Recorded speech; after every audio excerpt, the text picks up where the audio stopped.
Bom, então, durante o semestre foram abordadas, então, nas videoaulas da professora Sônia, nas primeiras videoaulas, né, que foram da professora Sônia, reutilizadas, ela abordou, então, 5 das tendências pedagógicas que fundamentam a educação brasileira, né? E ela, durante esse semestre, então, nós podemos nos aproximar dessas abordagens, né, que fundamentam, né, a educação e que ela foi de forma muito brilhante, explanada para vocês pela professora Sônia, tá? Quanto à abordagem tradicional, essa abordagem, ela é predominante nas escolas, tá? Nas escolas brasileiras. O professor é o centro do processo de aprendizado, tá? Do centro do processo educativo, é o professor, tá? Pois ele é o responsável de transmitir o conhecimento aos estudantes. E o estudante tem metas a cumprir, tá? A partir de tarefas aplicadas diariamente e com prazo para serem cumpridas, são prazos determinados pelo professor para a entrega dessas atividades, tá? É muito difícil da gente, aqui no Brasil, por exemplo, escapar totalmente da abordagem tradicional. Nós também solicitamos atividades para vocês e vocês têm prazos para nos entregarem, para realizar essas tarefas e nos entregarem, né? E segundo a abordagem, isso é uma metodologia tradicional, tá? Por meio a avaliação, no caso, né, são periódicas e o estudante que não alcança a meta, né, que para nós, no caso, é a nota, ele é reprovado, ou seja, ele é convidado a repetir novamente a disciplina, ou então a série, ou o ano, tá? Isso tudo faz parte da abordagem, sucintamente falando, da abordagem tradicional. Claro que ela é composta por muito mais elementos, muito mais coisas, como ali no livro da Mizukami, ali, que a professora Sônia trabalhou, é possível vocês entender, se vocês buscarem ali no livro, lerem, vocês vão entender, vocês vão ler, vão entender cada uma dessas abordagens em vários pontos de explanação, tá? Bom, depois, a abordagem comportamentalista, que é uma abordagem, ela é caracterizada pelo primado do objeto, então é empirismo, é pelo empírico. A comportamentalista, o conhecimento é empírico, tá? O conhecimento é uma descoberta empírica mas tem que ser algo novo para quem o faz, para quem o adquire, tá? Os modelos de ensino são desenvolvidos a partir da análise dos processos, por meio dos quais o comportamento é modelado e reforçado. Bom, a avaliação na abordagem comportamental, ela consiste em constatar se o aluno aprendeu, se atingiu seus objetivos propostos, quando o programa foi conduzido até o final de forma adequada. Essa é a avaliação, então, dentro da abordagem comportamentalista, tá? Dessa abordagem empírica. A principal referência dessa abordagem é o Skinner, né? Como vocês já sabem. Tá? A abordagem humanista, nessa abordagem, é dada a ênfase ao papel do sujeito como principal elaborador do conhecimento. Bom, centra-se no desenvolvimento da personalidade da pessoa, tá? Na sua capacidade de atuar como sujeito integrado naquele contexto, naquela busca pelo conhecimento. O conteúdo advém das próprias experiências do estudante. O professor não ensina, porém, ele cria possibilidades, cria espaço para que o estudante, então, venha a adquirir o conhecimento, a aprender, tá? A principal referência dessa abordagem humanista é o Piaget, tá? Que na área da educação ele é um autor bastante conhecido, bastante estudado. Passamos, então, para a abordagem cognitivista. Essa abordagem, ela procura explicar a criatividade a partir dos fenômenos relacionados à forma como nós aprendemos o mundo. Então, trata-se de uma abordagem multidisciplinar.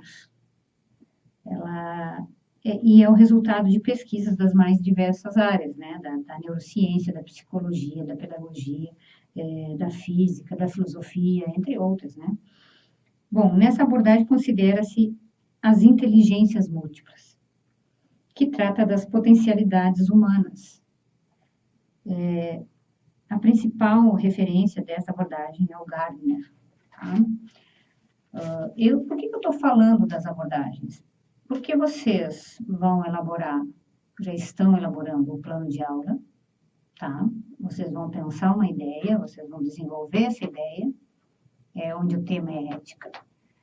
E vocês, no módulo 8, vai ser solicitada a justificativa desse plano de aula, a justificativa da abordagem que aparece, então, no desenvolvimento do seu plano de aula.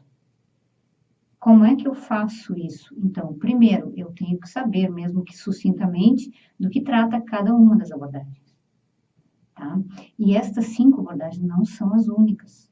Existem outras, é só buscar, né?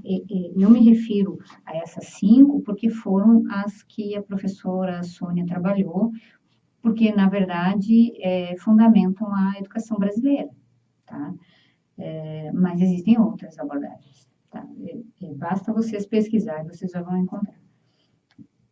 A abordagem cognitivista, então, a referência é Gardner, né? Depois, então, temos a abordagem sociocultural. Bom, nessa abordagem, o homem é o sujeito da educação. Tá?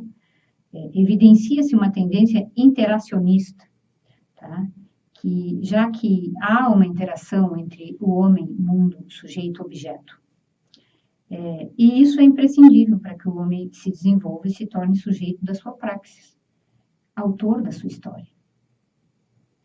O homem cria a cultura na medida em que vai se integrando nas condições de seu contexto de vida. O homem é situado no mundo e com o mundo, tá? Portanto, não pode ser avaliado separado do seu contexto, tá? Esse contexto mundo. Tá? A principal referência, então, dessa abordagem sociocultural é o Paulo Freire, né? Esse pensador brasileiro, como eu já falei para vocês em algumas oportunidades, tá? E, por exemplo, como eu outro dia estava no polo aí, e aí eu perguntei para um estudante se ele fosse fazer uma justificativa da abordagem ou das abordagens da minha aula, por mais simples que seja, porque sempre acaba sendo uma roda de conversa, né? Bastante... Mas só nisso já dá para perceber a interação, né? O interacionismo. Então, eu só perguntei, você acha que eu trabalho qual abordagem, assim, qual abordagem é das minhas aulas, das aulas presenciais? E ele, assim, prontamente, assim, sociocultural. Eu acho que é sociocultural, sim, né? Então, é muito claro, fica muito claro isso, porque na minha concepção particular, no caso, obviamente, né, o homem é o sujeito do conhecimento. Então, só por aí já começa, né? Mas isso não significa que a gente não utilize mais de uma abordagem, claro que sim. Como eu falei anteriormente, é muito difícil da gente sair fora totalmente de uma abordagem tradicionalista. Opa, desculpa, tradicional. Tradicionalista não tem nada a ver com CTG, mas uma abordagem tradicional, tá? Então, é muito difícil, principalmente nesse quesito avaliação do aluno, tá? Então, a gente utiliza a prática de avaliação, ela é exatamente essa que foi mencionada, que eu mencionei agora há pouco na abordagem tradicional. E nós estamos dentro disso e é bem complicado sair fora desse esquema todo, tá? Bom, então, como justificar, já que a tarefa do módulo 8 é a justificativa da abordagem que vocês vão utilizar no plano de aula? Como justificar a abordagem utilizada para a elaboração do meu plano de aula? E agora, como é que eu faço? Bom, a justificativa, tudo bem, mas eu primeiro penso a justificativa, como é que ela funciona, aliás, eu penso a abordagem, como é que ela funciona, depois eu desenvolvo o plano, ou eu desenvolvo o plano e depois eu vejo que abordagem eu me aproximo mais? Que modo de trabalho eu estou propondo ali? Bom, na verdade, em geral, muitos consideram a justificativa um trabalho como apenas uma burocracia das instituições de ensino, né? Outros acabam ficando com dúvidas. E alguns poucos sabem o que realmente é para fazer. Então, vejamos como fazer uma justificativa. Comece lendo o seu plano, o seu projeto. Comece lendo o seu plano de aula. Tá? Leu? Bom, se leu, então, vamos continuar. A justificativa costuma ser um texto curto, tá? Em média, uma lauda, uma página, tá? Que serve para apresentar o argumento, né? Que espera-se ser convincente ao leitor ou à instituição de ensino. Ou seja, vocês vão argumentar o uso de determinada abordagem no plano de aula de uma forma clara e convincente, de modo que nós, professores aqui, ao lermos o plano de vocês, possamos identificar com facilidade a abordagem de vocês, que vocês utilizaram no plano, tá? Então, seja criativo e convincente. A justificativa deve ser escrita com cuidado, de modo que possamos entender a sua opção pela abordagem ou pelas abordagens pedagógicas, tá? Utilizadas na construção do seu plano. E o porquê dessa escolha, ou o porquê essa abordagem aparece no seu plano, tá? Para você responder esse porquê a abordagem aparece no seu plano, você deve ter claro o conceito da abordagem. Aí você pode voltar lá nas videoaulas da professora Sônia, ou então buscar ali no livro da Mizukami, que é possível, tem uma a uma ali, tá? Para vocês conseguir justificar o uso da abordagem. Saliento que na justificativa não é copiar o conceito da abordagem, o que aquela abordagem significa, que está ali no livro da Mizukami ou nas videoaulas da professora Sônia, tá? Isso tem que ser algo construído por vocês, ou por você, tá? Do seu plano, você é o autor, tá? Bom, então, após escrevê-la, é uma sugestão. Passe para alguém ler, passe para um colega ler, tá? Caso antes de você perguntar, essa pessoa, no caso, já disser que entendeu e que a sua justificativa está ótima, já considere, então, como um bom sinal. E é por aí, tá?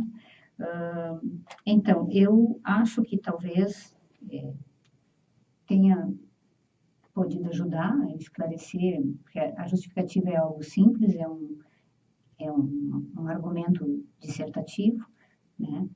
Mas que deve ser elaborado de forma clara, né?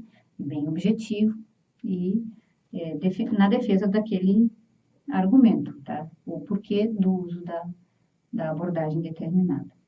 Determinada não, ou aproximada, escolhida por vocês no desenvolvimento desse plano de aula, tá bom? Agora, então, já que essas eram as dicas que eu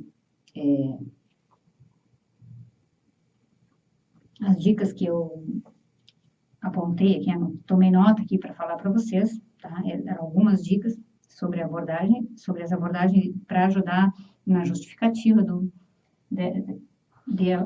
como avaliação, né? Justificativa como avaliação, tá?